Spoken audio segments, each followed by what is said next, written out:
Hey, what's going on? Welcome back to another episode of Gem Drafter. I'm your host, James Newton, and I am joined by my co-host, Payson Burnett, Hello, friends. Hello, and hello.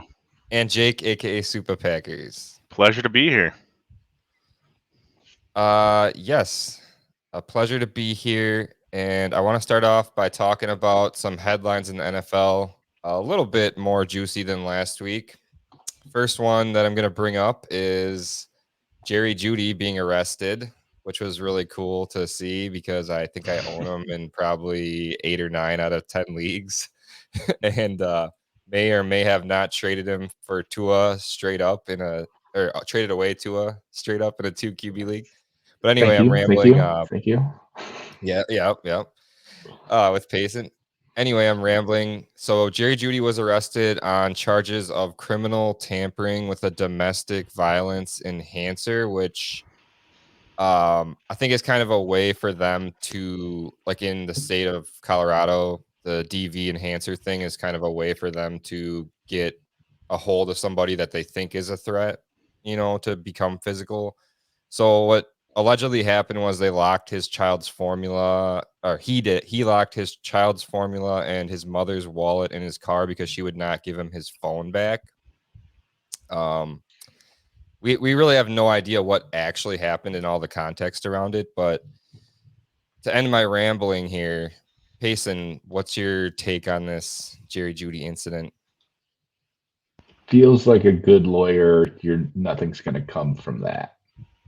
But I don't know. Like the culture today is a little more sensitive than maybe we used to be. But he doesn't have actually do anything physical. I think there may be something to withholding formula. It's like there's limited access to formula right now, so like that could be significant. Like the child couldn't get formula. Period. Like so, you're like there's neglect there. But I don't know. Was this like an hour, 2 hours? Was this 3 days? Exactly. Yeah, What's the context around the formula side of it? Like, was it just a bag for on the go with some formula in it, and it's getting blown up out of proportion?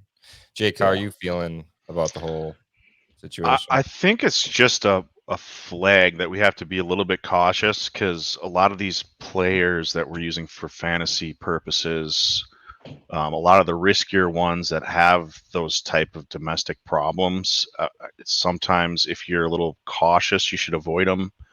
Um, I'm personally not too worried about this one. I think, like you said, we really don't know what happened, and it doesn't sound like it was super serious. So, but it is just something to keep an eye on. If something else comes up in the future, then it's just like, hey, okay, maybe we should avoid Judy. But for now, I think we should just play it by ear and just be cautious.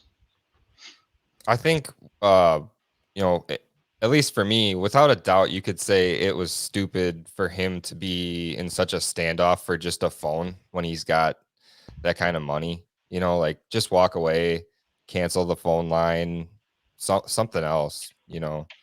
Other than get. I understand the emotions get high, so like we said a million times now, we really don't know what happened, and I think worst case scenario, 2 game suspension for just making the news for something negative like that.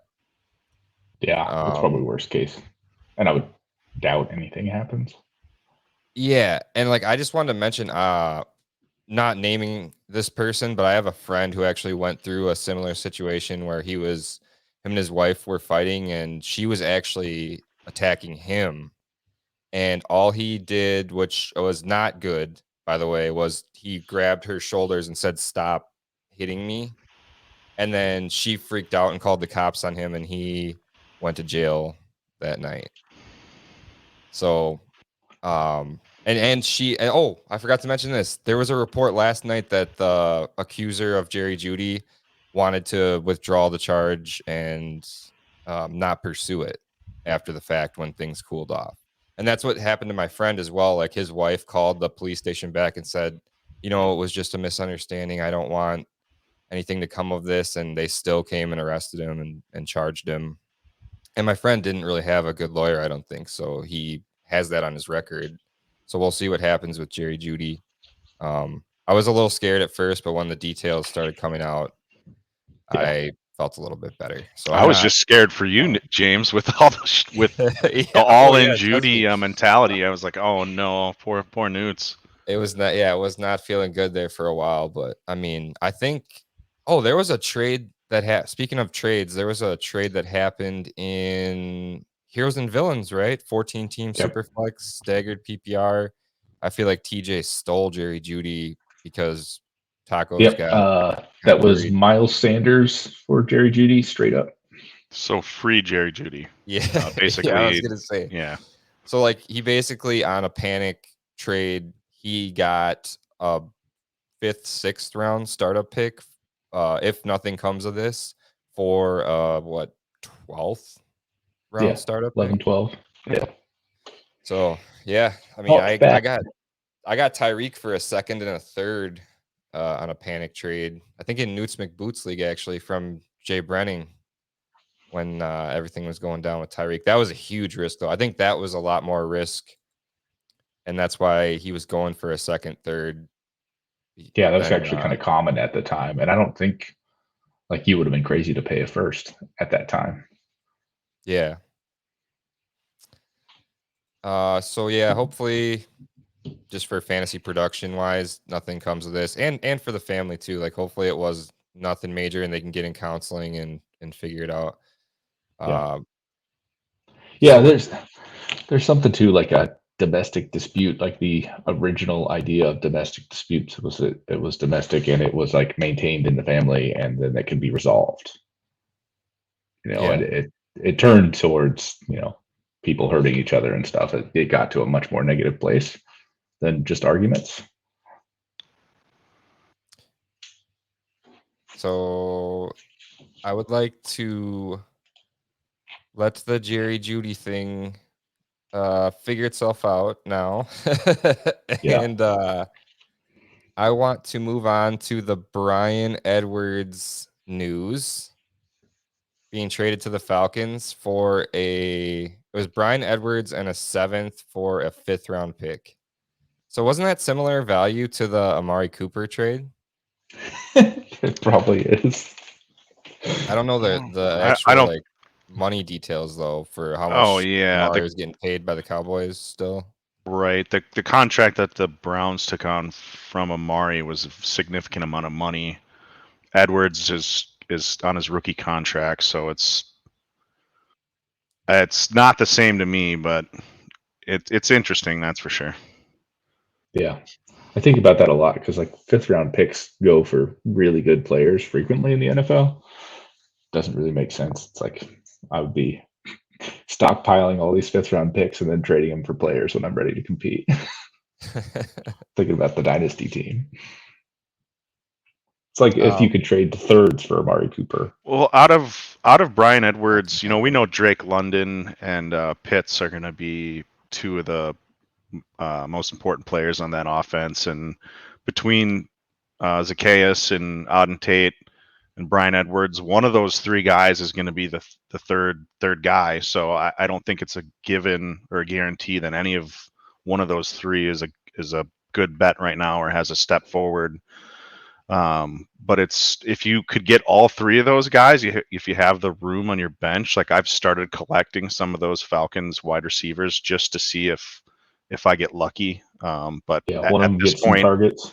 Yeah, at this point, who knows who it's going to be? So, and the question remains: is the quarterback there, whether it be Mariota or Ritter, are they going to be able to support 3 passing options that are viable for fantasy rosters? I mean, maybe in one of these start 12, like the one we're going to talk about, but people on Twitter are going pretty hard on Bryan Edwards, which is understandable. He never broke 850 yards in any season of college. I mean, he was overshadowed by Debo through his junior year, I think, because Debo also stayed for his senior year. And they were just South Carolina's a bad team. Like they've never had a good quarterback in any of those years that Debo or Bryan Edwards were there. So last year was Bryan Edwards' 2nd year in the NFL, and he had a 34, 571, and 3 touchdown line, which is not good, but he was overshadowed by Hunter Renfrow. But I want to pose the question to you guys. Do you think that that is definitively saying that Bryan Edwards is not good because he was outproduced by Hunter Renfrow and he didn't have a good line? Or is it kind of indicative of what Derek Carr likes to do in that short and intermediate game? And was that the reason why Renfrow and Waller get all the targets and nobody else seemingly did? Yeah, it seems like people kind of forget that it takes wide receivers some time to develop. It used to be like year 3 was the expectation. It's only more recently that it's become the first year we expect you to break out, and otherwise you're trash. So I do think there's still a possibility that Bryan Edwards is good, but I think it's like the hope or the sleeper potential that was there, like in his rookie year, people were hyped about him because there was like nobody else there, and there was a lot of talk about like, well, Ruggs versus Bryan Edwards. They took the wide receiver one in round 3 or round 4. I don't remember where Bryan Edwards went. 3. I don't think that's really true. I'm thinking he can be a wide receiver 1 now, especially with the compensation. Because once you get on that new team, and I've talked about this before, get to that new team, you're at a lower level. It's hard for you to rise back up. You'd have to like really outperform and like physically dominate the other receivers in the room in order for you to like become the wide receiver 1 then. And then potentially you're still getting replaced in the draft. I think it's kind of hard to gauge what his talent level was on those Raiders teams. I mean, we know it was a mess for quite a while, coaching staff and scheme. We all think that he had the opportunity, but maybe he was really never given a really good shot at taking a step forward. So anytime you have a change of scenery with somebody that we know is athletic and has some talent, I'm excited to see what he can do. I see a few depth charts have him as the third guy already. I mean, obviously that's just speculation of whoever makes these depth charts on these fantasy sites, but I don't have any Bryan Edwards. I'm not going to go and buy him. I'd rather just take the other free guys off the waivers, Auden Tate, Zacchaeus, and hopefully I'll get lucky. You know, Bryan Edwards, even though he stayed for his senior season of college, he's still only 23 and a half going into his 3rd year in the NFL, so super young. Like Payson said, sometimes it takes wide receivers 3 years to develop, or at least it used to, and before all these superstars like Chase and Jefferson started coming into the league. But just to quote some Bryan Edwards numbers here, 4.53 40 at 6'3", 212 pounds. That's bigger and faster than David Bell on paper, just saying. And I actually think those guys have a similar play style, kind of a possession receiver, but also like good in their breaks to create separation. Not necessarily going to beat you deep, but might be that big target across the middle of the field that can command some targets. In a 2022 draft pick situation, what do you think you would offer to acquire him? Edwards? Yeah. I would have to be after Mechie, Zamir type guys. After I would take the upside of David Bell with the unknown and a better situation. So it'd be Thinking like early 3rd round. Tyquan Thornton, Jalen Tolbert, those guys I'm still taking ahead of Bryan Edwards. Once you get to like Danny Gray, then maybe Bryan Edwards first. So I would almost have Romeo Doubs, just the straight upside shot at that other Green Bay receiver. I'd rather have him than Bryan Edwards. Yeah, that's future 2nd round pick, Romeo Doubs. I mean, that'd be a good come up on the value for sure. I bet you would sell him in a heartbeat at that value. I would. But I also wanted to compare Bryan Edwards and David Bell's play style to Bateman, which Bateman has that extra component of the deep speed, like that he can get downfield. And obviously Bateman is worth way more, and I would take him, for a 1st round pick. I would give up for Bateman most likely, even at 23. because he's been growing on me quite a bit. And he has the first round draft capital attached to him. Just more talented than these two guys. But I'm just speaking to the play style. I think it's kind of similar size. And then I also wanted to say, oh yeah, that's why I didn't even have 2022 rookie pick values on here for Edwards, because I don't even want to trade a 2022 until the late third, early fourth for him. So I would be comfortable though giving up a 23 third, because I'm getting a year of production from Bryan Edwards in an offense where he might get some volume. Maybe he's a solid fifth, sixth wide receiver on your dynasty championship team that plugs in for 3 weeks out of the season and gets you 9 points in those games, 8-9 points, and saves you on a week. So I'd be comfortable giving up a 23 on a strong team. Yeah, me too. And I think we've talked about this before, where you like want to shift some of those riskier picks, late round picks, as early as possible, because if you can hit, that really saves your team, especially in a rebuild. Like, people think I want future picks, give me all the future picks, but really I want late picks because they're cheaper. And then if I hit, then I can start trading those, and that's how I kind of start my team over. I agree. So that was a lot to talk about with Bryan Edwards. That's the most he's been talked about since he's been drafted. I don't know. They're fantasy footballers. I feel like they really like Bryan Edwards. I think every fantasy player has probably gone through a phase where they liked Bryan Edwards for a short period of time, and I've been through that, and I'm kind of just over it, and I'll let someone else have him. I mean, the flashy plays are definitely spectacular that he makes, but obviously the production isn't there, and that's the main problem. So I remember a very specific play, the game versus the Chargers, the Raiders-Chargers game to end the season, the overtime game. And then Bryan Edwards was just like left alone because who's going to cover Bryan Edwards right at the end? So then they won in overtime. That's how they made the playoffs. Yeah. I vividly remember a diving catch across the middle where he basically laid out horizontal and caught the ball amazingly. And I was in love with him from there on until the draft capital was kind of poor and then no production. I have fond memories of looking at his box score every year and just being severely disappointed. Well, this next guy that we're going to talk about is kind of a PPR, so his box score looks good sometimes. It's Jarvis Landry, signed with the Saints. Do you guys think, I guess I'll start with Jake. Do you think he has any juice left here? Oh, Juice is definitely going to be the wide receiver one on the Saints. Jameis Winston's going to be slinging it around the yard.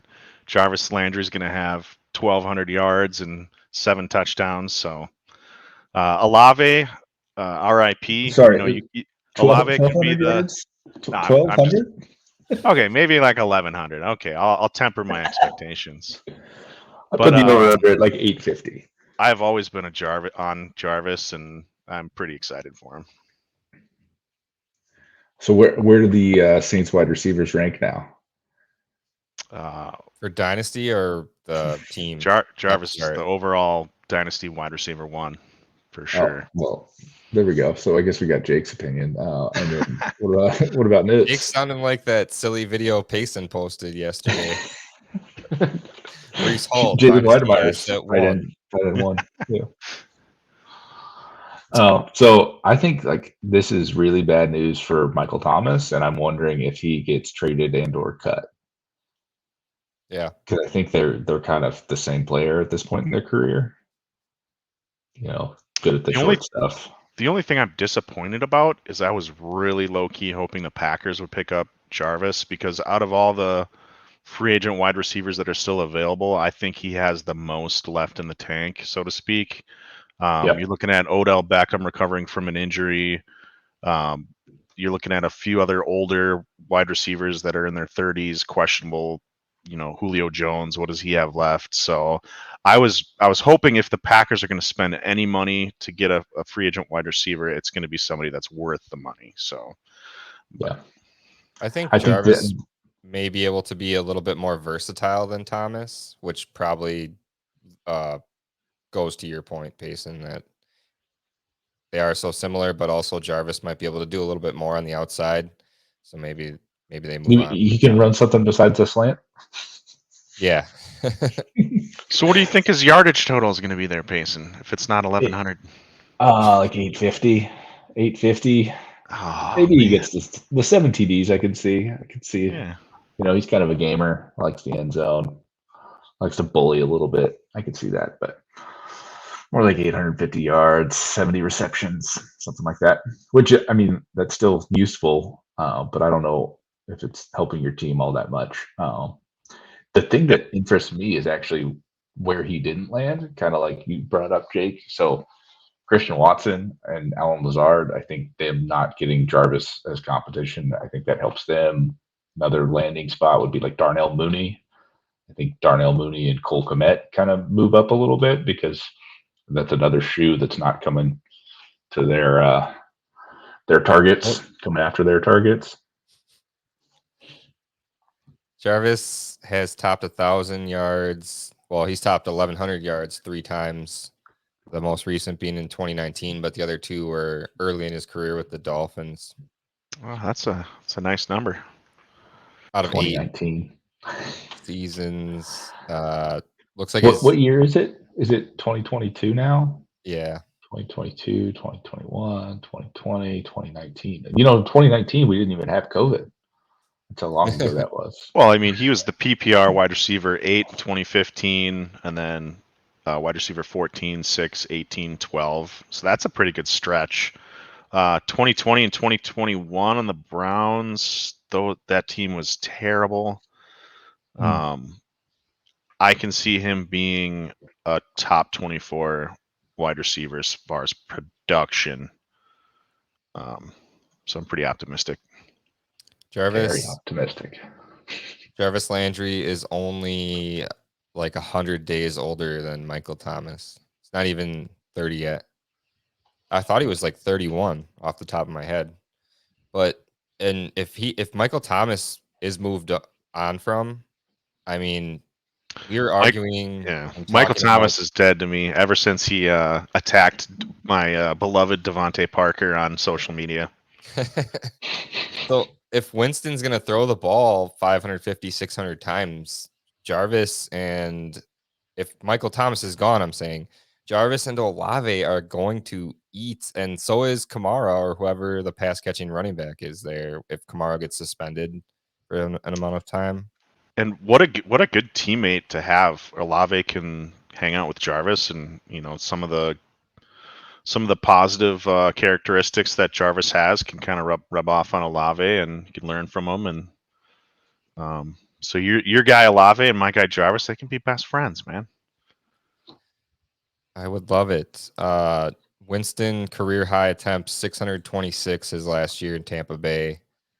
But I mean, he sat for a year and then got hurt all of last year. Like the worst case scenario here is Winston gets hurt and Taysom Hill is the quarterback again, or Trevor Siemian or whoever they bring in. Gross. Well, I mean, if that happens, maybe they trade for Jimmy Garoppolo at that point.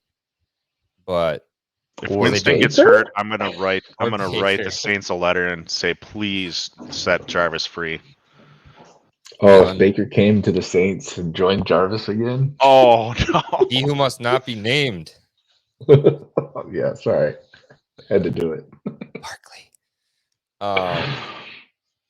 So yeah, I think there's a definite range of outcomes for Jarvis Landry that are kind of dependent on Michael Thomas and Winston. So it'll be interesting to see that play out. I would probably pay similar because of the age to what I would pay for Bryan Edwards. I'd want to give up like a 23, third and fourth, which is not Jarvis is worth so much more than Bryan Edwards. So maybe now that he's on the Saints. Second, I think he was kind of left for dead on the Browns there. So I was shipping him off or throwing him in a deal to get something done. But I think this kind of breathes some life back into his dynasty value. TJ offered me Fields and Jarvis for Lamar Jackson.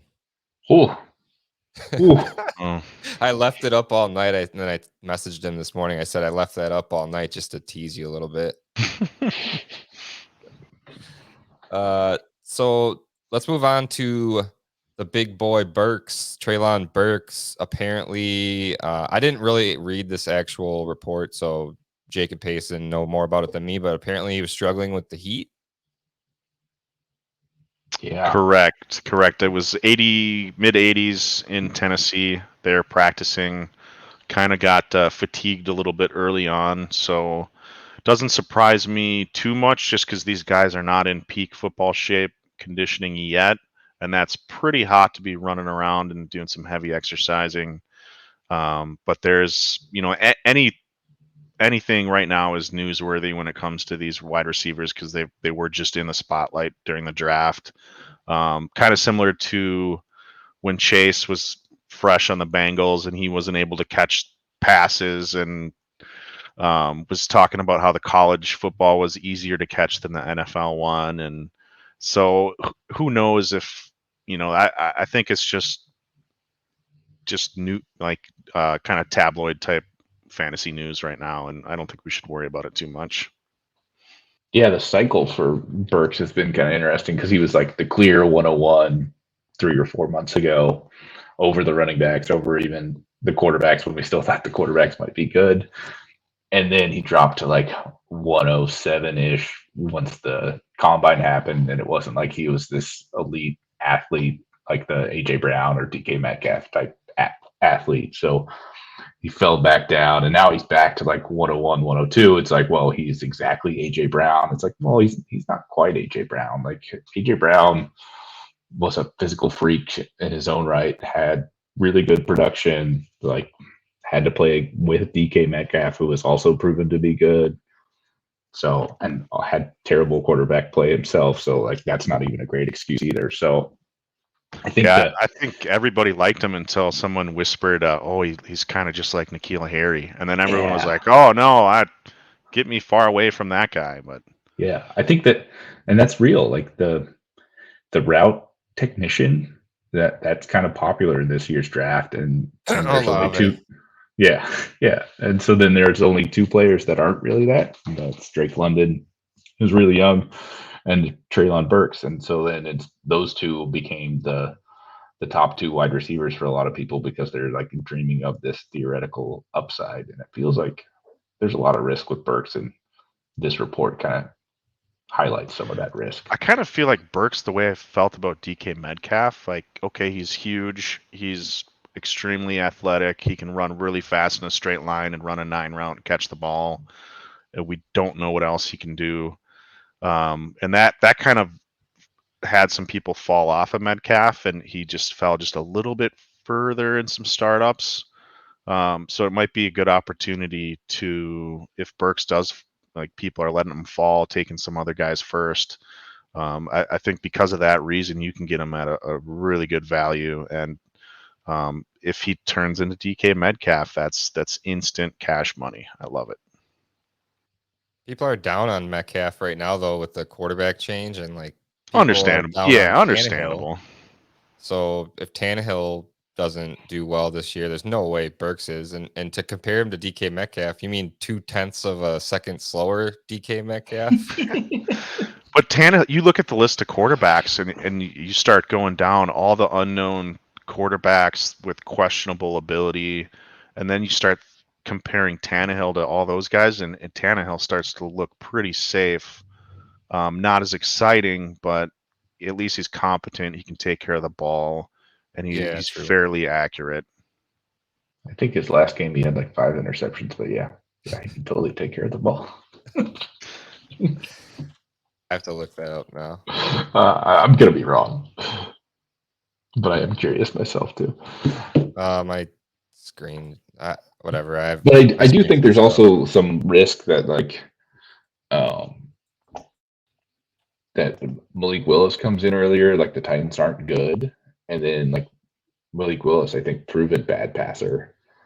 So there's some risk there.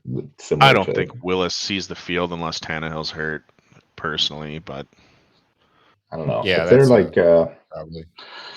if they win like 3 of their first 10 games, I think Willis is coming in. I don't know that happens because I do think the Titans are probably the best team in their division. 3 interceptions in the Only conference 3 or divisional round fumbles? against the Bengals and I gotta slide to the right here. So who's No going to have fumbles. more production, Treylon Burks or Robert Woods? I think Probably it's Woods. Burks. We disagree. It's perfect. If he's gonna if the it's people want. Woods, then you're saying Burks is a bust for sure. Well, I don't know. I think Woods is kind of undervalued, but I guess it depends a lot on how Woods comes back from the injury.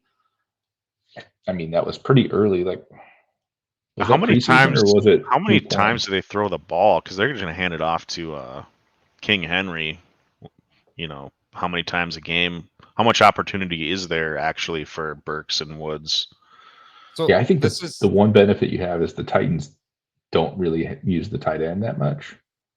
So we've really only got 2 wide receivers to potentially throw to. They don't like to throw to Henry either. So even if you're throwing the ball fewer times, if you've got a smaller kind of target tree, then you can still survive as a wide receiver 1 or wide receiver 2. Do you think that Robert Woods is better or Jarvis Landry? Oh, what? Uh, I'm like Jarvis firm Woods. I guess I needed to go trade for Woods. Take away all situation and just who would I rather have? Well, you can't take away the situation. With these situations, Okay. say Michael Fair Thomas enough. is gone though. I think that's pretty equal when you put it that way. I think they're both good. One is with a quarterback that probably throws a lot more and is not coming off an ACL injury and is younger. Yeah, I'd probably go Landry because I mean Austin Hooper's on the Titans. He's going to be sucking up targets left and right. Austin Hooper comeback year. Or Okonkwo takeover year. I gotta like look up Woods now. Like, what am I just like way off here? My I guess he's 30, but my point that I was trying to get to by comparing Woods and Landry is like if the hypothetical Michael Thomas is gone from the Saints, like would you rather have Olave or Landry? For just production for this year? Well, for Dynasty, I'm saying for Dynasty. Oh, Olave for Dynasty, right? well, yeah, you already want Olave. Actually, that was stupid. That was a really stupid question. We agree. Even I would go Olave there. I meant for redraft.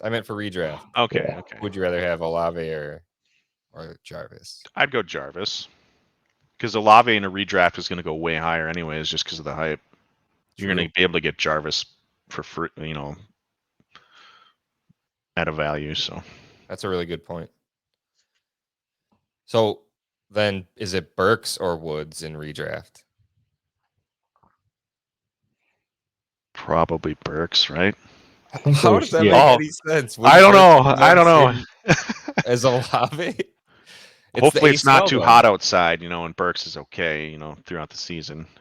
Sounds like it's hot over there. Maybe Burks should get traded to the Packers. I know they just drafted him, but it's nice and cool up north. It's not too hot. You don't have to sweat too much. I can't wait for the news to come out that Olave is thriving in the heat. Oh yeah, he's just got the sweatsuit on, like the rubber sweatsuit that the wrestlers use to drop weight. It's like, oh, this is great. I wish it was hotter. Let's go do a sauna after practice. I think at this point we can move on now to the main portion of the show here, which is a combined rookie Devy draft in one of our leagues that we're going to talk about. And I chose this league because last week Jake had professed his want to cover one of Benny's the fans leagues and review his rookie draft, and all 4 of us are in this league together, so I thought it would be the perfect situation to talk about the fans team and our teams. We could talk about Also. both Benny's teams too. Yeah, the Mm. anti-Benny, or whatever, The the other Benny? anti-fan. The anti-fan, yeah. Yeah, there we Anti-Judy go. fan. Yeah, might have been a smart move at this point.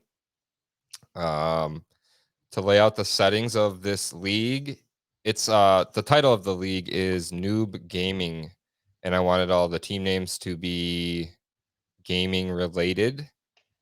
So again, this is a combined rookie Devy draft. The league settings are 12 team, 2 QB, 2 tight ends, start 12.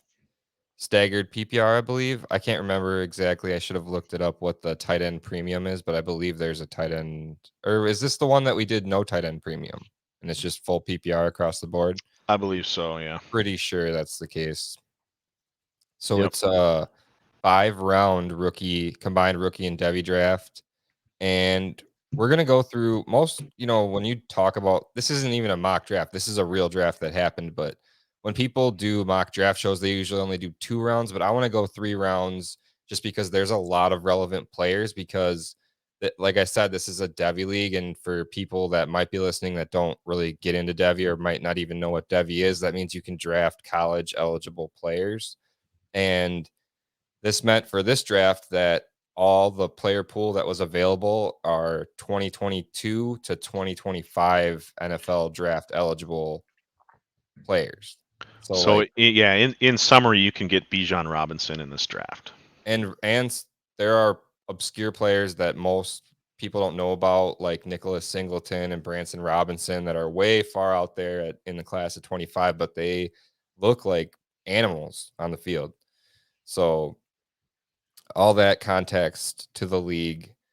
This type of league also requires, I just wanted to say, a lot more tracking and like paying attention than other leagues because whatever platform you're on, these like the college players that aren't in the NFL yet, they're not on the platform. You have to either custom create the players or find some workaround with a Google sheet. I think Fantrax maybe has college players available in their database. So anyway, let's get into this draft. And the anti-fan Benny D himself had the first pick, and he took Bijan Robinson at the 101. I should bring up the teams on my one screen so I can kind of give some context to the picks. But I would have also taken Bijan Robinson, 101. Yeah, and I was Bijan kind of seems like excited to have 102 because I was going to get either Bijan or Brees. And I talked to Benny, and he wasn't sure even up until the moment he clicked draft who he was going to draft. it's so tough for me to make that call because like I like Bijan Robinson a lot, but I'm not ready to like put him on that, coming into the 2018 class, how high of a pedestal Barkley was on, like as a prospect in that class. Like I'm not ready to put Bijan quite there. He's definitely really close. So that is the reason why I would prefer on any team, I think, because Brees Hall is so young and you're gonna get to see what he actually does in the NFL. I would have taken Brees Hall at 101, which he went at 102 to Payson. And I these think were it kind of depends too what you're trying to do. I mean, a lot of people in this type of league are going to try to build for the future and build it, go young. If depending on what your strategy is, like I'm going, all my players I picked are a little bit older. I want the production this year, and I want to try to win right away. So a lot of my picks in this Devy rookie startup had that in mind, where I want to hopefully get some production early out of these guys. One of the sides of it is like the reason why you take Bijan over Brees is potential points. Like you're getting absolutely 0 with Bijan to try to tank your points a little bit. But that doesn't make sense for me for the anti-fans team because he has Herbert and Tannehill and Najee and Dobbins. Kind of a win now team. Traded me his future Devy depleted first. And he only had like this pick in the Devy draft too. Yeah. Yeah. Well, and I took Jahmyr Gibbs pretty early too. Even though I'm trying to win now, I still these first couple picks. I think, regardless of your team's makeup, I think you're just trying to get a superstar, pretty much. Yeah, and that's how So I viewed it too. So trying to get superstars taken, even if you have to push out your timeline a little bit to get a Devy. So I have Singleton on my team, but pushing out to 2025 to get my view, the RB1 in 2025 was worth it at the price. But we can get more into that later. yeah, so Payson had the 2 and the 3 in this draft, and he took Brees Hall, and then surprisingly to me, took Travion Henderson, which I just want to say I think out of all the running backs on this list, once Travion Henderson comes out, I think he has potential to be the best running back on this list. It's just the matter that he's 2 years away from giving you any sort of fantasy production, but so I understand taking him over Gibbs and Walker, but at the same time, like I forget. I apologize. I forget your actual team makeup here. I Oh have yeah, so you Russell Wilson, and Christian McCaffrey, and then nobody was taking Devy picks, so then I started taking all the Devy picks. So I'm Yeah, like he's doing the a classic peanut butter. rebuild with the 2 studs at the top. so you have McCaffrey handcuffed, and then you have fun pieces like Ty Davis Price, D'Ernest Johnson, and then Algier as well. But other than that, like just relying on McCaffrey and Hall, which is fine. Travion's, like I said, Travion's going to be a superstar. Like I have no doubt he's going to be, barring injury, he's going to be super successful in the NFL and eventually become a first round super flex startup pick. Like Yeah. I want to say that's almost, I could say I'd put 80% confidence on that. Yeah. So I just picked like the 101 to 103 in 2024 as the 103 in this Devy draft. So I think that's probably okay. I'm more interested in the superstar potential, and hopefully my team can be all right with my 2 stud running backs for the next 2 years.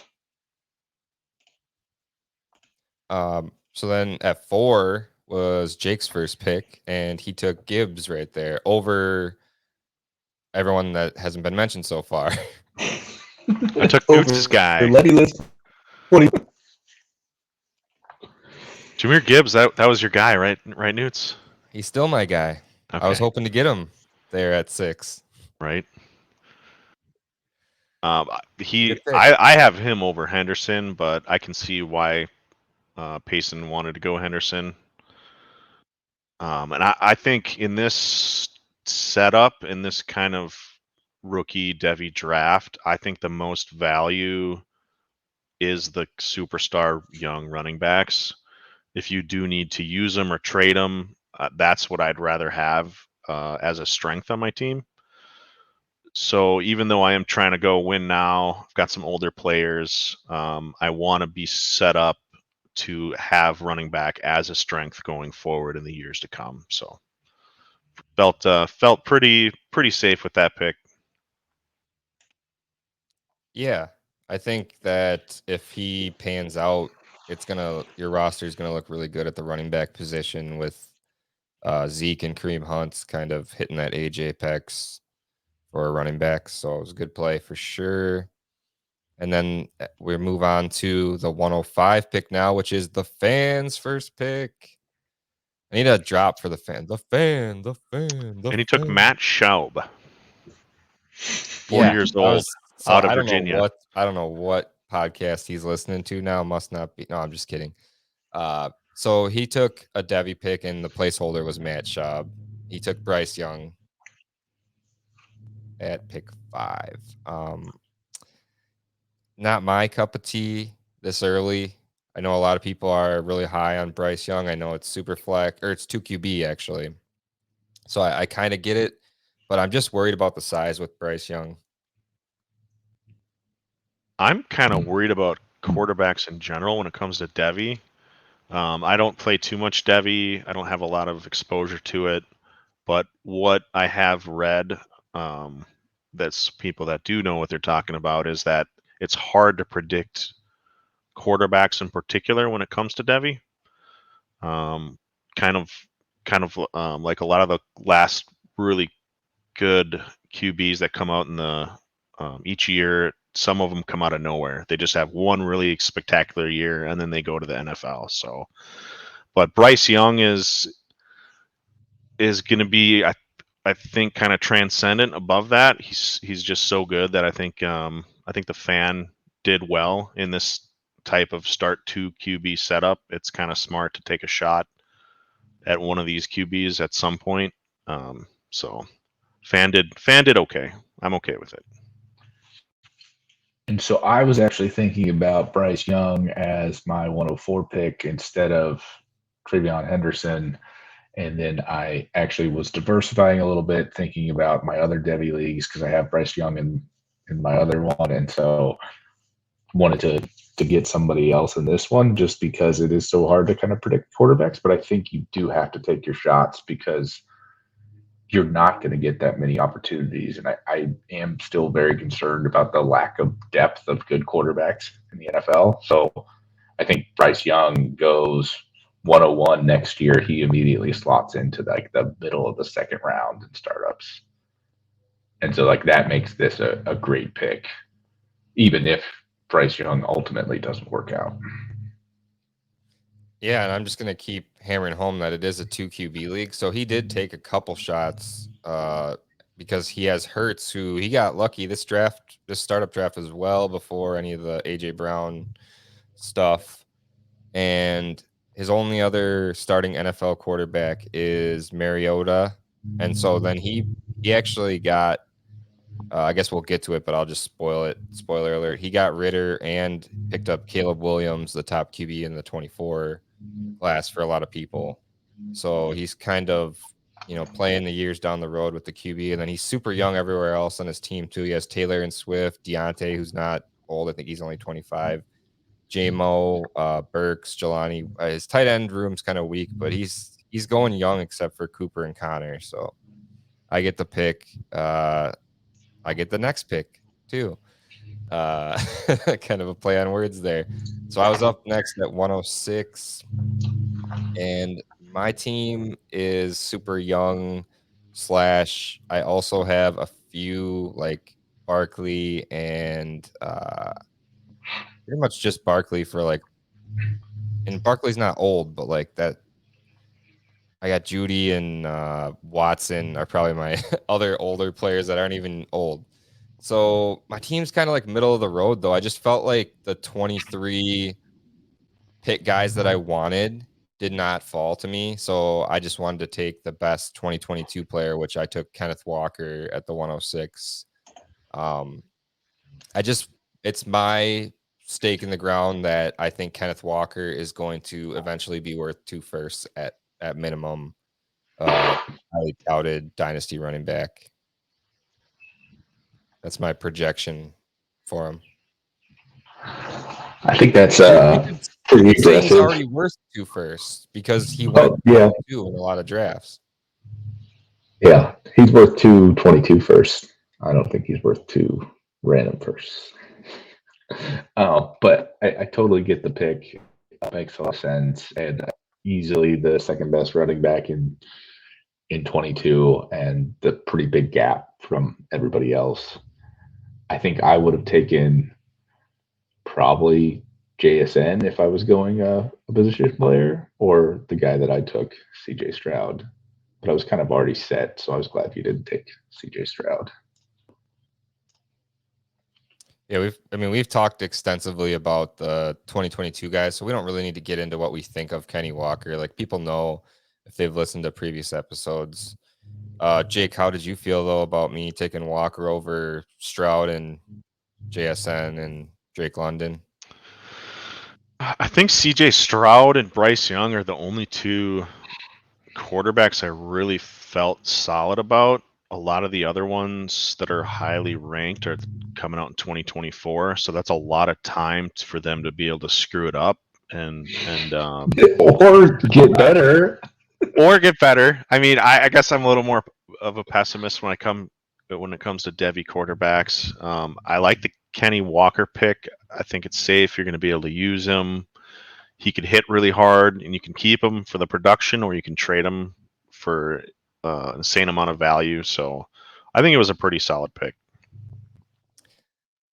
Thank you. So then Payson spoiled it a little bit. He took CJ Stroud at 107, which is, kind of whether or not you believe in CJ Stroud kind of dictates that pick right there. I think it's a fine pick. Kind of reminds me Especially of Johnny Manziel a little bit, two QB some league. similarities there. A way taller Johnny Manziel. Way taller, completely different play style. I was just trying to but think yeah, of a bad quarterback just to give Payson a hard time. I don't think Stroud's bad, but it's kind of a chicken or the egg type deal. Like he had so yeah, many I think good that's my receivers. biggest concern is he's had all these great wide receivers, and Ohio State has continuously had great wide receivers, and we haven't really had a stud quarterback come out of Ohio State. Like Justin Fields potentially not working out after being as like a 5-star type guy, like a Devy 101, 102 type guy for so long, and now CJ Stroud's kind of in that bucket and has even better wide receivers than Fields had. So is Stroud leading that team, or is he getting pulled along? And I don't know the answer to that, but worth the risk to me. I just want to point out something I just realized. So in this draft, like as far as like consensus goes in the Twitter space and the industry, I would say in terms of the actual rookie picks, so the 23 101, which is probably Bijan Robinson, went before the 22 101, and then the 24 101 went after that, before the 23 102 and 103, which the 23 second and third kind of consensus picks, and I'm counting those as Jameer and Bryce Young, and you could even say CJ Stroud could be one of those. Also went before the 22 second pick, which is Kenny Walker, pretty consensus. So kind of interesting that those early 23 picks are going above the early 22 picks, and that's kind of the consensus amongst the community right now. And it's going to be really interesting to see how that plays out in startups 2 years from now, as far as where these guys are. Yeah. So then at 8, Jackson Smith and Jigba went to the Real McSpanky. He took him over Drake London, who Payson took at pick 9. And I would have much rather had Jackson Smith and Jigba. I feel like JSN is like the next elite level, like Justin Jefferson, Jamar Chase. JSN's like the next guy that's kind of like that. So I would have preferred to have him, but I think the 102, 103, or 103, 104, depending on where you have Kenny Walker, Drake London, I think that it's kind of a nice consolation prize, but it does speak to, again, how big the 23 class is, because now we're at 1, 2, 3, 4, 5 guys from the 23 class, and we're at 3 guys from the 22 class. Yeah, I like JSN. I think mainly because if you look at the next couple of Devy wide receivers that are right below him, JSN is 6 foot 196. Every other single guy behind him for the next couple, 180 pounds, 160 pounds, 170 pounds. Those next couple guys are pretty small, and when I'm looking for a cornerstone wide receiver, I want them to at least be a decent enough size where they can take the workload, take some hits, take some shots when they're going over the middle, and not get murdered on the field just because they're so small. Kayshon Boutte is listed on the LSU website, this year's website, as 6 foot 205 pounds. I wonder who got him in this draft. Here it says 6 foot 180 pounds. So that's 200 from going from 180 to 205. I wonder what it actually is, but you know what I also just realized, that I didn't update there was a few trades that happened pre-draft, so I'm sure a few of these ownerships are off, but it's nothing that can't be tracked and corrected. So if I have one wrong, feel free to correct me. My next pick, I had pick 10 here. So still in the first round, and I took, because of the 2 QB component to this league, I took Kenny Pickett. I like him more than Garrett Wilson and Burks and Olave, who went next, but I thought it was fine value in a 2 QB league if you like Kenny Pickett to take him at 10 over some of the guys that you're gonna have to wait for in the future. Such a disappointing name when we're talking about all these other superstars, and then you had to mention Kenny Pickett, and it's just like, oh. Well, I made that terrible trade of trading away Tua for Judy, so I had to pick up my third quarterback again. Yeah, I think the people think about Superflex and QBs as being the same, but I think they are really different because you actually have to start that. So if you can't start a second, you're legit taking a 0 as opposed to the, I don't know, 10 to 15 you might get. So Superflex, like you can kind of get away with having one quarterback for a week or two, but in 2 QB, you're kind of dust. What percentage chance would you put on Kenny Pickett, not Kenny Walker? What percentage chance would you put on Kenny Pickett being better than CJ Stroud and Bryce Young for his career and for dynasty value? 0? Pretty low. Wow. I would Just put it straight closer 0. to like 30-40%. Yeah, and that's why we're different on values. Okay. So so to me, Kenny Pickett is like, I don't know, you hope that he's like Derek Carr. And Derek Carr, I think, has ended up with a better career than everybody thought, too. So I don't think like a Derek Carr type, a Kenny Pickett type ever gets into the top 2 rounds of startups. And I think that Bryce Young and CJ Stroud both could be next year. I think that there's a serious argument for Bryce Young and CJ Stroud that they had sick weapons their whole college careers. Kenny Pickett, all he really had was what's his name, transfer boy, Jordan Addison, the Bolitnikoff winner. You might be able to say that Kenny Pickett is more athletic than even CJ Stroud. Like he ran that 150, 60-yard touchdown, hit him with the cha-cha. How big are Big Pickett CJ rule? Stroud's hands? What's his hand size though? Yeah, I think that's We'll the have to real wait tell. and see. Yeah, But check back in a year. I think it's a higher percentage, so we'll have to agree to disagree. So the next 3 picks were rookie wide receivers from 22, Garrett Wilson at 11, Treylon Burks at 12, and then Chris Olave went at the 201.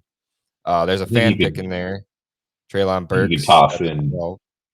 Jameson Williams too, and just say all 4. Oh yeah, I don't know. That's another fan pick, Jameson Williams. So 4 of the 22 wide receivers go here from 111 to 202. Jameson Williams at 202. And then the 180-pound Kayshon Boutte next at 203. I'll take the 205 version. We talked a lot about these rookie wide receivers already over the last couple of podcasts. So I think that's good value for all those guys right there. I ended up trading, shuffle them up, pick one, whatever. In the draft, I ended up trading up for Olave because I was at 207 and I got sniped by the fan. We'll get to that. But I did end up trading Sky Moore plus a future Devy depleted first to go from Sky Moore to Olave, which might not make sense to some people.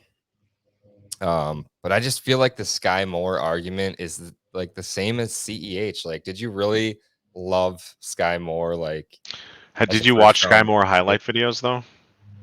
Yeah, and I did. And it's the small school scares me, and I don't know. It's just he had so many huge diving catches and spectacular end zone touchdown catches, and it got me excited for him. At first, I was just like, oh, he's getting pushed up because he's on the Chiefs, and then as I started to watch more and more film on Sky Moore, it's just like, okay, I can see where this is going now. So I'm a little more optimistic about Sky Moore than I was, 2-3 weeks ago.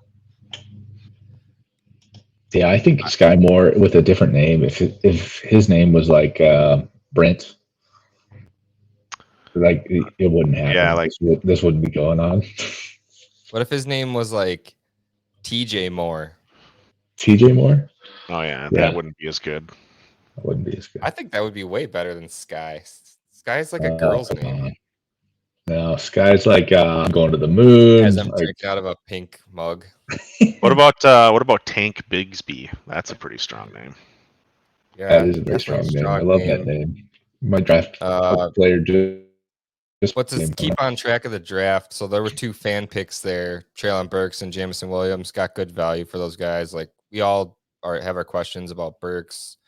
Hopefully Jamison's all right with his ACL, but some good picks for the fan to get some young wide receivers into that roster. This isn't a start 4 wide receiver league; it's start 3, but still you need wide receivers. So then we got a Payson ton of flexes too, up. right? What's that? We got a ton of flexes. So Yeah, it's a start 12, so there's 3 flex spots. So I like wide that. receivers definitely retain the value for filling in those flex spots. So then Payson had 203, and he took Keyshawn Boutte. I don't know if you traded that pick. Was that your pick? That's my pick. Yeah. Yeah. And so to me, the first wide receiver now is kind of JSN, but it used to be Keyshawn Boutte, and I think that Keyshawn Boutte in a normal draft is good enough to be that 101 or not 101, but first wide receiver taken. And it still could flip so that Keyshawn becomes better than JSN. I think it's kind of doubtful right now, but I think that he is kind of on that Justin Jefferson, Jamar Chase kind of level. So I think that's where I think you're still got to take some of the wide receivers from 22 ahead of him.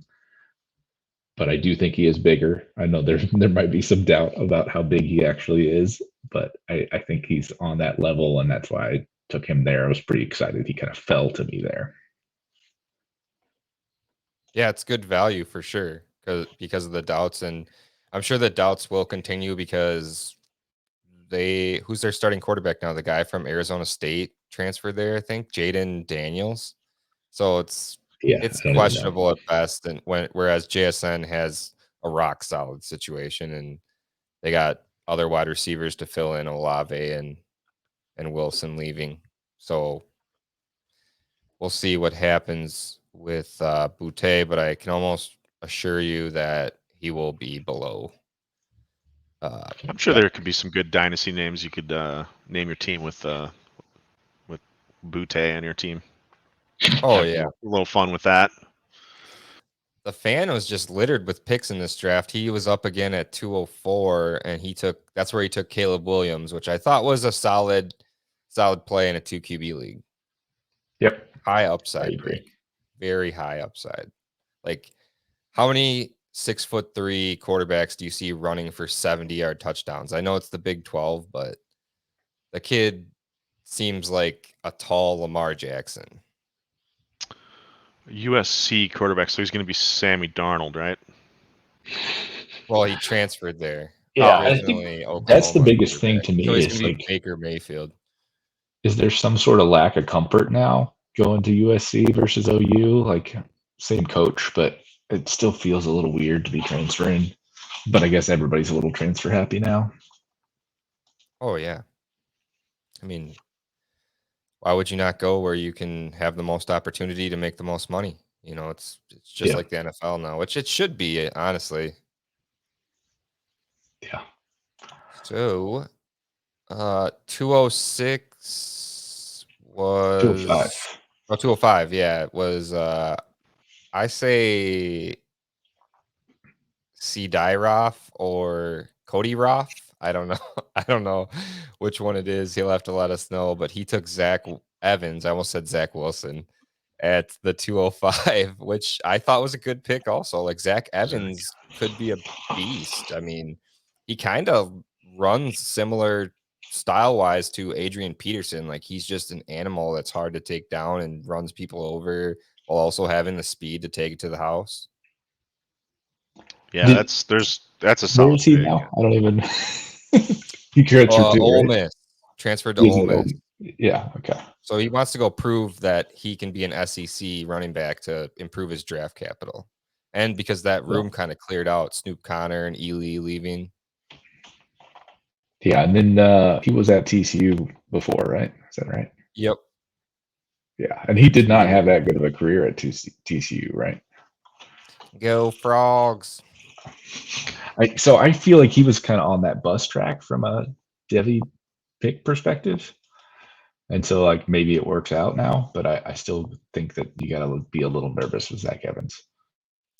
I believe in that class, he was the #1 ranked recruit by 24/7 Sports. So, yeah, highly touted coming out of high school. And guess who else was the #1 recruit in his class by 24/7 Sports? Pop quiz. Craig Jennings. I love those answers. Survey says Christian Watson. Zamir White. Another bust. So he's like the Jerry Jeudy of running backs, right? 206, another fan pick here. Christian Watson kind of falling back into this 22 class. You see a clear tier break here from Wilson, Burks, Olave, Jameson, then a few 23, 24 guys going between Watson. And then I had the next 2 picks after the fan, and I took Sky Moore and George Pickens. So that was like I traded up from Sky Moore to Olave because everyone knows I love Olave. And I actually just took Watson off the fans' hands. Say that fast 10 times. Fans' hands, fans' hands, fans' hands. Christian Watson comes over to Newt's McBoot's team for Michael Gallup and Trey McBride in that league, which I took Trey McBride at the 406 in the rookie Devy, and I got Michael Gallup in the 12th round of the startup. Man, he gave you Christian Watson for free. In my most recent startup, I feel like you got really good value on Trey McBride. Sorry. I took Christian at 6'11 in my most recent, right after JMO, before Elijah Moore, regretfully before Rashad Bateman, because I actually would rather have Bateman than Christian Watson, I think. McLaurin, Devonta, and Amon-Ra. Sorry, I kind of went on a tangent off the draft, but that's in the trade section, and it's this league, so I just wanted to mention I came up and snagged that Christian Watson. Yeah, and I think Trey McBride, start 2 tight end. I feel like he's potentially got a lot of value in future years. A little nervous, which we talked about for 2022 with the corpse of Zach Ertz still there.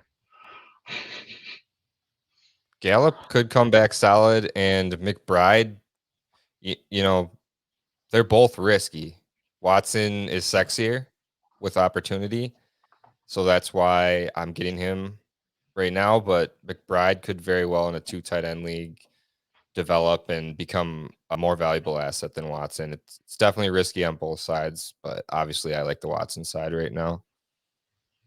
Yep. And then the next 2, so Sky Moore, George Pickens, kind of following along with just the regular kind of dynasty back in the first value. I don't think there's a lot of arguments between those 3. I think that they all kind of go back to back to back in some order. Do you put Dotson in that tier with Watson, Sky Moore, and Pickens? I do not. So I put him as a clear tier below. And part of that is I've seen it from a value standpoint. Yeah, definitely. And it was Dotson like right after at 209, but Dotson in some other drafts goes behind James Cook, behind Rachaad White, behind even David Bell I've seen.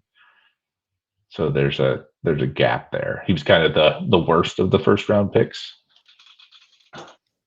Yeah, this is why I wanted to include the 3rd round instead of just cutting it off at the 2nd round, because this is where it gets really interesting. Like Jahan Dotson went at 9, and then Tank Bigsby went at 10. Would you rather have Bigsby or Dotson? Bigsby. Just for the name value alone. Oh, sorry, fan. Yeah. But the fan was the one who picked Jahan Dotson. Unless that pick Oh, was traded Fan. and What'd you wrong. do? Fan did so well before this. Here, I can actually look it up right now. The Fan. He did draft Jahan Dotson at the 209. It did not get traded. Well, he could be laughing at the end of the year when Jahan Dotson's the most productive rookie wide receiver. It's certainly possible, It's a but low chance, but it is possible. yeah. So I guess, and it's the Fan again, but for the next round, so from 208 or 209 to 309, you get James Cook was at 308, and Good you get pick. Desmond Ritter in between. So pretty much shifted out to Devy picks for a whole round after that. Yeah, at the 211, Darren took Braylon Allen, which So I'm curious, you guys, your perspective, Braylon Allen versus Tank Bigsby. much Yeah. rather have Tank Bigsby. What about you, Jake? They're pretty. Braylon Allen is huge. 6'2", 238. He's at Is he 18 really years old. 238? Yeah, unless these weights are just way off. He's Well, a I don't big know. boy. I think you took maybe 25 pounds from Kayshon Boutte and gave it to Braylon Allen. 2 years younger than Tank Bigsby, so really, really early breakout age. But you You're gonna gotta have wait to till you're gonna have to 24. wait an extra year. He's a 2024 running back, so I think I would lean at that point. I watched a little bit of Tank Bigsby's film. I wasn't super impressed, so I would go Braylon Allen at that point in the Devy draft if it was my pick. So the real reason I went with Tank Bigsby is because I had already chose Marshawn Lynch as my Devy player that we nicknamed. And so Marshawn Lynch and Tank Bigsby, like there's like a name match that felt really good. But And when that's your you reasoning? put Braylon Allen and Tank Bigsby next to each other physically, and then you put Marshawn Lynch next to both of them, I think Braylon Allen's going to be the most Marshawn Lynch-esque. Oh, come on. He's got big in his last name. Tank Smallsby. The Fan up again at 212 took Desmond Ritter, and understandably he was trying to handcuff the Atlanta situation, which might be a terrible idea if neither of those guys work out and Atlanta just drafts a QB next year in the 23 class. I just did that. I I just like did that in the Ritter. league, so hopefully not. I don't mind Ritter. And then Payson was up again at 301, taking Texas wide receiver Xavier Worthy over who I took at 302, John Mechie. Yeah, pretty easy pick for me over Mechie. Like whatever. Mechie, just a guy. Mechie, just messing with you. So Xavier Worthy, we'll get to it later, but I think with Quinn Ewers, have a lot of 160 upside there. pounds. 6'1", 160. He's We might have pretty to fact. What We might have to looks fact like- check that guy. That guy's More tiny. than six. I mean, he's tall, Yeah, but I he's figured. Yeah, we all have to. I think fact you check just don't this have right any now. weights. You got to go to the college website because they're honest, good people They're honest, good people. that aren't. even. stealing Hey, look at even millions of dollars. Wikipedia, 160 pounds. It says it on sportsreference.com as well. Oh my Yeah, gosh! 163 Smaller than- on the Texas website. Yeah. Is Tariq Cohen bigger than this guy? Not taller, but heavier. Rondale Moore's heavier. If that's true. I mean, I watched a little bit of him. It doesn't seem like he's 160 Man, pounds. you might want to trade him before this pod comes out and everybody knows he's 160 pounds. Oh my god. I got plenty of time. He's not going to graduate for a long time. Maybe he can put on another 5 or 10 pounds. He could be 170 someday. No, 20. What does Going Mechie late. weigh? And then he's like in that same. 195. Oh yeah, Mechie's good size. I like that. Actually, I don't think that's correct. I think Sports Reference goes off what the college website listed, and it's not. I have the exact because I was filling it in during the NFL Combine on my sheet. The actual it's Mechie, 5'11", 187. for 187. That's a cool number, though. Yeah, that's great. Great analysis there. So I think took John the bigger Mechie. question to me, Xavier Worthy versus Jordan Addison, just from a Devy perspective. I would rather have Addison. Yeah. Just the size Jake? and the production. Who are we picking? Addison or who? So Addison went after Xavier I took John Worthy. Mechie. Jordan Addison went at 303. So this is kind of a tier right here. Worthy, Mechie, Addison. You could put those in any order, really. I understand the flashiness and the upside of Worthy. Yeah, to me they're weight is interchangeable. Either one is probably it's a good shot, but Addison's you're going to see him a year early. Worthy you're going to have to wait till 2024. I don't know So how we can gain that patient. weight. Yeah. I'm not the most patient person in the world. That's why after I took Jahmyr Gibbs, I was just hammering the 22 rookies just to get production because I have no patience. So the Texas website, which Payson was saying about Keyshawn Boutte and other people that like the college websites beef their players up a little bit. Yeah. Texas Yeah. Longhorns roster website has Xavier Worthy listed at 6'1", 163 pounds. Wow, they gave him a tiny. free 3 pounds. So they're just adding 3 pounds to everybody's weights, Yeah, it's gonna happen this year. Poor Payson.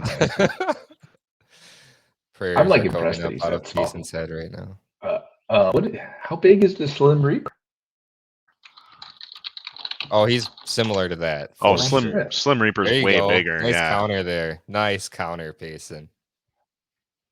There he is. Slim Reaper could be like a good wide 170. receiver 6 on a dynasty team. Now that AJ Brown's going to take all the volume. The question to make this comparison now is, what did Alabama have Devonta Smith listed at before he was drafted? Because if it was like 200, which it wasn't 200. Oh, they were adding a couple pounds. I bet it was for 180 sure. though. I bet it was 180. They're like, you know what? We got to help this guy out. Let's add a couple more pounds. Is Xavier Worthy better than Lil Jordan Humphrey? Oh, Lil Jordan?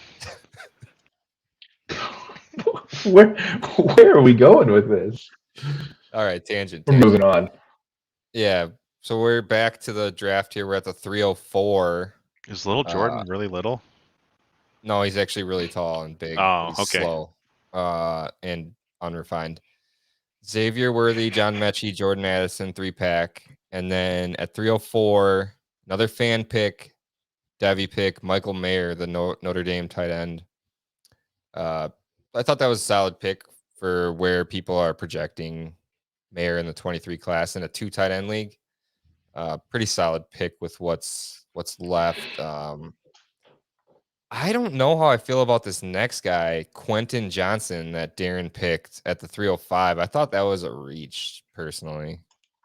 Oh, he's kind of the next guy. You think? Yeah. I guess I'm uninformed. TCU, right? Go Frogs. Yeah, I guess the only thing I got that from Bill Burr. Who was the TCU guy? It was going Quentin back too Johnson. far.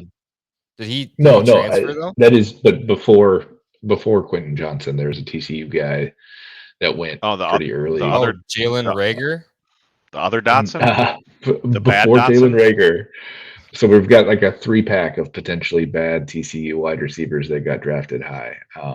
Went to the Washington Commanders. Not Jahan Dotson. Doxson. Josh Doxson. Yeah. There you go. Yeah, there you go. Very close to Jahan Dotson. Yes, Josh Doxson. Yeah. So, interesting. A little bit of a tangent there, but I think there's some fear of TCU wide receivers not actually being good when they look good from a stats perspective. So that would be one of my fears with Quentin Johnston. Kind of like a Baylor receiver. Yeah, kind of like a Baylor. Kind of like all Big 12 wide receivers. Oh, shit. Xavier Worthy's in the Big 12. So the next pick at 306 by K-Bots was Will Levis, the Kentucky quarterback, which I think could be the steal pick of this draft. Like, he's an older prospect, similar to how Joe Burrow was. And I'm not comparing him in talent to Joe Burrow, but he looked pretty good last year, and he looked really good in their spring game. So So the spring would games put matter now? I'm just saying he looked good, so his value's up on the up and up. He didn't look bad. I would put a decent percentage, like 20 to 40% chance that he rises up the 23 class very quickly after the college football season this year and could possibly be like a top 6 23 pick next year in 2 QB and super flex leagues. Right. At Yeah. this point in the draft for QBs, I think any of these QBs, they have this next year, and some of them have, the following year. They can really, really help their draft stock and improve upon where they're ranked now. So, not a bad pick.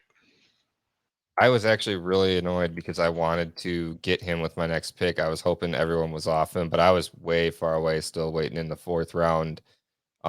He's actually a transfer from Penn State to Kentucky. That was his first year at Kentucky last year. Where are the touchdowns on here? 24 touchdowns, 2,800 yards, thrown to Wandale and God knows who else. So keep an eye on him. Yeah. Moving on to I don't know. I've heard how bad Sean Clifford. Sorry. One other thing about this Will Levis. Sean Clifford is terrible.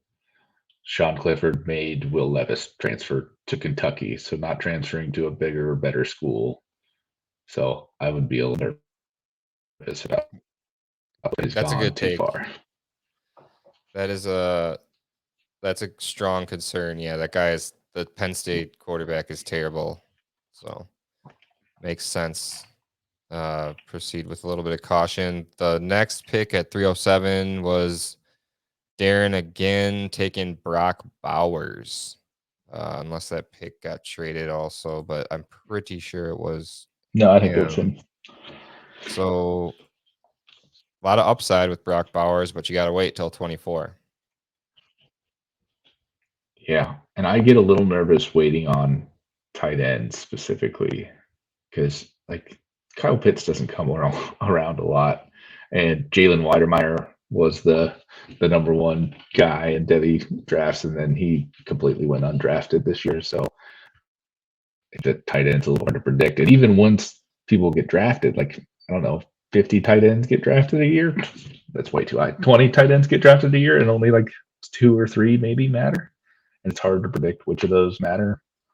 So I'm kind of off drafting. Once they get to the NFL, you have to wait 3 to 4 years for them to learn how to you're know what they're doing. Maybe 2020. So you add another 2 years of Devy on there. It's like, dude, you're gonna wait 6 years for this guy. 5-6 years, yeah. Yeah. Over the next player taken at 308 by Jake was James Cook, which I thought was a great value, especially if you want to flip him in the summer on some hype. Yeah, I like that type of running back in this league just because it's a regular full PPR league. So I was going, give me Kareem Hunt, give me James Cook. I'll just take some of those guys and just get production and take home the ship. That was my approach to this draft as well. Like none of the Devys that I'm in love with fell to me, so I like 22 more than most people, so I was just taking my 22 guys. Like I'd rather see what happens with some of these 22 guys this year than wait 2 years and on a Michael Mayer Michael Mayer's next year, but a Brock Bowers 2 years, and then the next pick after James Cook was Payson taking Quinn Ewers at 309. Some might say he's the 24 quarterback one. I would still take Caleb Williams over him. He might be a good value here, but I don't know. I was watching Ewers and like he's kind of got a floaty ball. I don't know if I like that. How are you watching Ewers? Like, he hasn't really played. Played a little bit. Played in the spring game too. Spring game. Come on.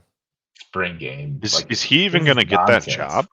Is he even going to be the QB1 on that team? Yes, he is. Okay. Yeah, I think so too. Obviously, I think so too, but might be a little Mullet biased. boy. But I think Quinn Ewers, 24/7, whatever you think of it, like there aren't not that many people have that 0.9999 type rating. So it's like Trevor Lawrence, Justin Fields was kind of up there, Andrew Luck, and Quinn Ewers. So hopefully other people know more than me, and he's a great prospect. I like that he kind of went to school early and kind of got into that 24 class as opposed to the 25 class. So he's like super, super young. So I think that also helps him from like a prospect perspective. So he should be worse than everybody else right now because he's a year below all of them. I think he's pretty We'll see what insulated. happens.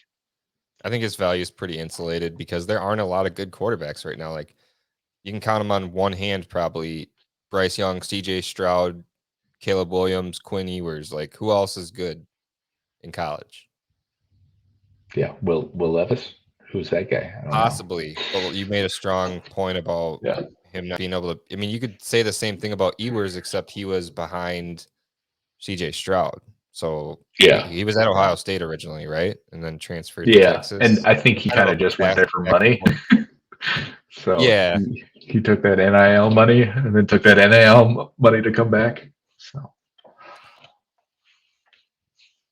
So the mullet was pick 309, and then 310, which I thought was. I mean, I get the flash of him, but I thought Ajayi, how do you? I forget how you say his Ajayi, first I think name. Ajayi is pretty good. Ajayi Hall. Yeah. Jay Ajayi Hall at 310 by Negrodamus, aka Darren. I know we're kind of getting to throwing darts at this point in the draft, but I'm not feeling that one. Yeah, and I don't remember, was this before he got transferred to Texas or after? I think it was amidst the drama of them saying he wasn't returning to Alabama, and then him like kind of saying news kind to of me before he transferred. Yeah. Darren just must like that guy because he wasn't on my radar at that point of the Devy draft. Really, I mean, I had him pretty low. I believe I'm definitely Darren's taking the next two guys scouting abilities over him too. So maybe I'm missing something with him. Maybe I'm missing something with Hall, but it seems like the mental issues are already an issue. And the Twitter posting. I would rather have Nicholas Singleton, to be honest. So the next two picks were the real McSpanky took Sean Tucker, which he's kind of a scary Devy pick because small school, obviously dominating like crazy at that small. It's not a small school, but it's not a highly touted football program, and he is dominating low level of competition. But it's just kind of scary. And then Payson was up at the last pick in the third round, which I thought this could also be the steal of this draft, and got Nicholas Singleton, 2025 prospect, going to Penn State. Looks like 2025 prospect. But wow. Nicholas Singleton's already like 215, 220 pounds and looks like he's running a 4.39 like Breece Hall. Like he looks faster than Breece Hall does already. So Saquon Barkley Jr. So I was kind of going back and forth between Xavier Worthy, Quinn Ewers, and Nicholas Singleton at my 301 pick, and then ended up being able to get all three of them. So I was very excited when Singleton fell to me here. I am pulling up my other screen because I just want to. So yeah, I thought that was a great pick. Nicholas Singleton's going to be a beast. And then just to get to the honorable mentions, now you got another steal here, I think, in Anthony Richardson at 401, like high upside in the fourth round when we're all just taking deep shots right now. Yeah, and I was kind of getting a little nervous that I was taking too many QBs, but I guess it is a 2 QB league, and hopefully my guys are the right guys. Obviously, a little risk because it's Devy, but yeah. very high upside for Richardson. I think he easily could have gone another round before that. I kind of viewed him and Quinn Ewers as kind of the same tier. Yeah, no doubt. Jake, did you have any like favorite picks from the 4th or 5th round that really caught your eye? Let me pull it up here. 4th or 5th. I thought to just give you some time to look it up here. I thought that like Matt Corral was a good value at the 501. Well, you got the Rashad White and the Zamir White, the 22 later Yeah. running backs, which Alec Pierce went pretty late, I thought. Yeah, and David Bell. So I scooped him up at the 411. My wide receivers are all elder statesmen that they're going to give me good production for 2 years, but I like having Alec Pierce there as a young guy. And as far as some of these later Devy picks, I don't know enough about those players to even really have an opinion at, or have done enough research on them yet. So You don't know about Cornelius Johnson? is he from the movie Planet of the Apes? Is that Cornelius? I'm not going to answer that question. No, that's like the only like Cornelius I can think of. Oh, okay. Just name, it's just an odd name. Did you guys hear the Sam Howell only eats chicken fingers news? Only eats chicken, period. Has never had a steak. Yeah. Never had a hamburger.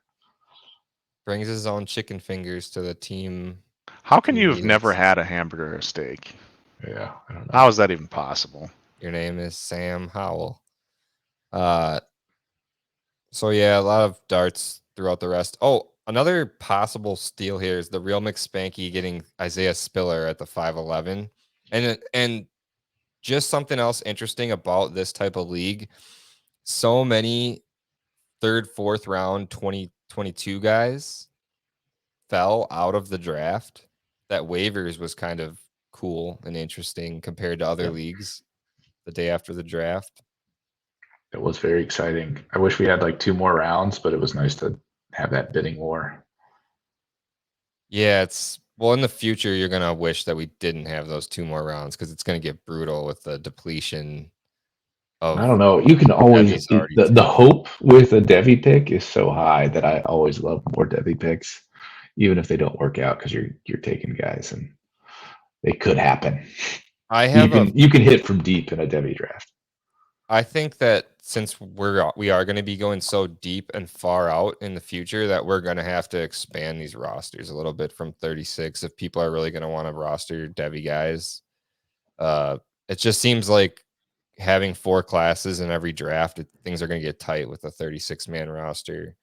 Yeah. With how many Devy players are going to be sitting on the bench for 3 years. So Marvin Mims, is he related to Denzel Mims? I'm not sure, but Marvin Mims is a good player. He's just smaller on the smaller side, probably like similar to Xavier Worthy. So that's why Payson drafted the worry about him. Yeah, that's the worry about and him. he's also in the Big 12. Oh God, what am I doing? Oh gosh. All right. Yeah, Let's get to this. They're replacing gutters on the side of my place, so gonna hear some saws going off here pretty soon. Perfect. And we're already at the 1.5 hour mark. So the fan is the only one left listening. The anti-fan tapped out at the half-hour mark, I'm sure. Just as kidding, soon as we were not happy with one of his picks, he's like, "This is garbage. I'm turning it off." Mm-hmm. I swear that is not me farting. That is a drill going into the wall or a saw going into. I can't even hear it, so yeah, I think you're fine. Good. So I made another trade this morning. Actually, it's a 12-team super flex. Start 2 tight end, full PPR, and then tight ends get 1.6 PPR. Shout out to the Dark Remains. He's the commissioner of this league. I gave away AJ Dillon for this dude's 23 first, second, and third. And he approached me actually asking if I would be interested in giving up AJ Dillon or Ramondre Stevenson. And I was like, of course, this is kind of a young rebuilding team where I'm stacked at young wide receiver, and I Fields, Mac Jones, and Tua are my quarterbacks. So I'm perfectly fine kicking out to 23. And my original offer to him was I have Javonte as my RB1 on this team. So I offered him Javonte and Ramondre for J.K. Dobbins and his 23 first and second. And he paused. He held that in his brain with pause, and then he kind of said, "Well, I kind of want Dylan." And he said to me, "Would you do a 23 first and second for Dylan?" And I tagged on the third, and he was like, "Screw it, I'll do it." Wow. That's Wow. like That's so a lot aggressive. to pay for AJ Dillon. Makes me Yeah. feel pretty terrible about basically trading AJ Dillon for James Cook in trading camp. Yeah. It's I would not put Dylan at that value, especially right now. Like that's kind of I'd assume that Aaron Jones is hurt or something type value. Yeah, you're like praying that the outcome is what happened with Derrick Henry at that Yeah. value. That's And just a lot to pay. to quote some average fantasy points per game amongst running backs from last year, Aaron Jones was 15th with 11.8, and AJ Dillon was 32nd with 8.9. So I can understand if you think you're going to see a shift in that, like, but obviously the ceiling for Dillon then is like RB15. Whereas What are his other running backs on that team? it's a strong team. I will pull it up real quick. I know his quarterbacks are Mahomes and T-Law, and I'm getting there now. His other running backs are Najee, Dobbins, and now AJ Dillon. Nothing else after that other than like handcuffs. P. Ryan, I guess Rashad Penny, but I kind of believe Walker is going to Okay, take so over. he needed a running back, and there's going to be some production there. It could. Who knows what this Packers team is going to look like this year? It's going to be pretty exciting, and they may just have to run the hell out of the ball. And AJ Dillon and Jones very well could both get quite a few carries. So I was excited to get the 23 though, because I do think this is a more middling team, even though he's got cornerstones and he's got Najee, who I think is going to Right. smash for Right. production this year. He has So Kittle at tight end, but there's a lot of risk still on his team. Yeah, he could make the playoffs and get knocked off in round one, and you still have a mid 23 first. So I feel like I basically traded AJ Dillon for Zach Evans plus or Tank Bigsby plus. Yeah. Yep. So we'll see. It'll definitely be interesting to find out how that trade looks. But a it's year or two nice. from It's now. nice that you drafted a lot of AJ Dillon, so you can use some of that to move on to some other assets. So good job to Newts. Why, thank you. And I paid for a lot of AJ Dillon too, like second round rookie picks plus last year or the year before. I can't remember exactly. Probably scattered throughout those 2 years. So I'm not necessarily coming up like insanely, but I guess the real come up on the value will be if the 23 prospect that I take or whatever value I get out of that 23 pick and what happens with AJ Dillon's career, which is, split time right now for gosh, you got to think if the Packers don't add another wide receiver, like they're going to something that just came to my mind I don't want to forget.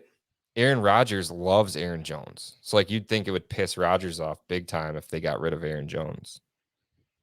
So, Yeah. something to think about. Did you gentlemen make any trades this week? No, I've been pretty quiet. I've just kind of been standing pat for the most part. I don't like making boredom trades, and most of my rosters are pretty much set for the season. I'll make some small moves before the season, but at this point, I'm just ready to win. So Ready to win. So I made a few some mistakes, but mostly just having fun. There are some bad teams in one of my leagues, so I was fine giving away a little value to help the worst roster.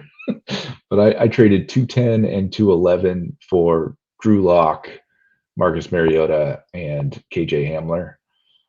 And so like I probably gave up some value. Like Drew Lock's probably more of a third than a second. But I did get KJ Hamler on top. I don't know.